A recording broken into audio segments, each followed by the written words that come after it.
रायसेन जिले के दीवानगंज में कई वर्षों से बंद पड़ी फैक्ट्री का जहरीला कचरा जलाने से आसपास के क्षेत्र की 100 एकड़ से अधिक भूमि की फसल जहरीले धुएं के कारण नष्ट हो गई है, जिससे क्षेत्र के किसानों में भारी रोष व्यक्त है। किसानों का कहना है कि उनकी फसल का मुआवजा जल्द से जल्द मिले और दोषियों पर कड़ी से कड़ी कार्रवाई की जाए। अद्वैत हिंदुस्तान के लिए दीवानगंज से नसीम अली की रिपोर्ट।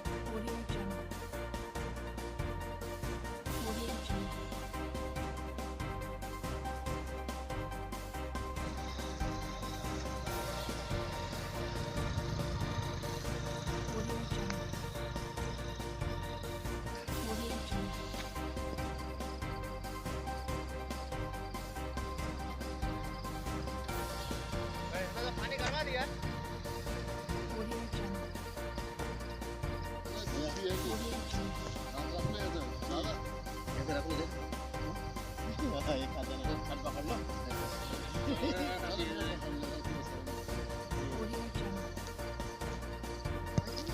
ये फसल वो किस कारण से जली आपकी? ये फसल इसलिए जली कि यहाँ पे ये एसिड की फैक्ट्री थी, इसमें जहरीली गैस थी जी। और अभी ये 1 महीना पहले से जो दूसरे ने ये फैक्ट्री ले ली, ये खरीद ली है जी। वो उसकी साफ सफाई और उसकी खुदाई बुदाई कर रहे, तो उन्हीं लोगों ने उसका जो मलबा जो पड़ा था, गंदरब वगैरह जहरीली गैस, उसमें आग लगाई जी। इसलिए उसके कारण जो वो गैस रिसी, उससे सारे किसानों की फसलें खराब हो जी। आसपास के सारे किसानों की फसलें बेकार हो चुकी है। बिल्कुल इसी तरीके से पूरी पीली इसी पड़ गई तरीके है। से, हाँ। तो अब तो ये कोई काम की नहीं रही। फसल कोई काम की नहीं रही, बिल्कुल नष्ट हो गई। आपको तो बहुत नुकसान हुआ होगा जी।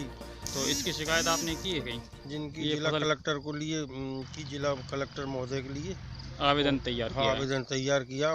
ये फसल किस कारण से खराब हो रही?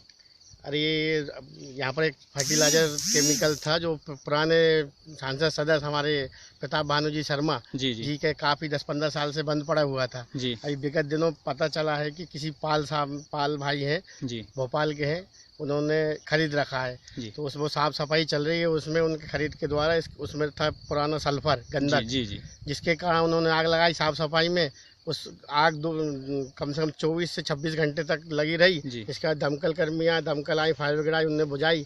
उसकी जो हवा है, प्रदूषण जो हवा गई, उससे पूरे खेतों को नुकसान है। 100 एकड़ जमीन यहाँ पूरे क्षतिग्रस्त हो चुकी है, नष्ट हो चुकी है। उसमें गेहूँ की फसल भी है, तुअर भी है, और केवड़ा भी है और मसूर भी है। काफ़ी आंशिक रूप पूरे फसल बर्बाद होती, किसान काफ़ी त्रस्त हैं, जिनको मतलब कैसे खाद पूर्ति नहीं हो पाई यहाँ पर कृषक सेवा सहकारी संस्था से, और दूसरी गतिविधियों से कर्ज लेके उन्होंने नोटबंदी के दौर में कर्ज लेके अपनी फसल को करा था, एक पानी देके उनको सिंचित करा। पूरी तरह से गेहूँ की फसल तो इस तरीके से बर्बाद हो चुकी है कि किसान कहीं किसी इस नोटबंदी के दौर में कहीं से किसी काबिल नहीं रहा।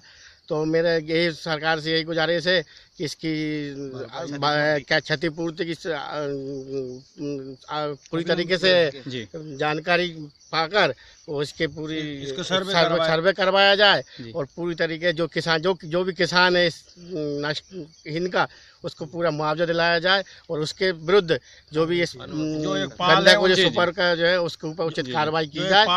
इस चीज़ का बिना मुआवजे के है किसान किसी तरह से संतुष्ट नहीं होंगे। अगर ये कार्रवाई अगर सुचारू रूप से चले, इसके रूप किसान आंदोलन के रूप में भी उतर सकता है। तो पूरे किसानों की फसल आसपास के कितनी हो गई? कम से कम 100 एकड़ जमीन है। तो आपका तो बिल्कुल बेकार ही हो चुकी है। हर तरीके से हम तो एक तरीके से फुटपाथ पे आ चुके हैं जी। तो आपका साल भर का इसी से गुजारा होता था? इसी से कृषि प्रधान देश है, तो हम लोग भी कृषि से आधारित है, गाँव बस्ती में सिर्फ कृषि पे आधारित है। अगर इसका मुआवजा नहीं मिला तो आप तो परेशान क्या सर, नोटबंदी के दौर में हम तो पूरा तरीके आत्महत्या के काबिल हो जाएंगे। बच्चों जी ठीक है।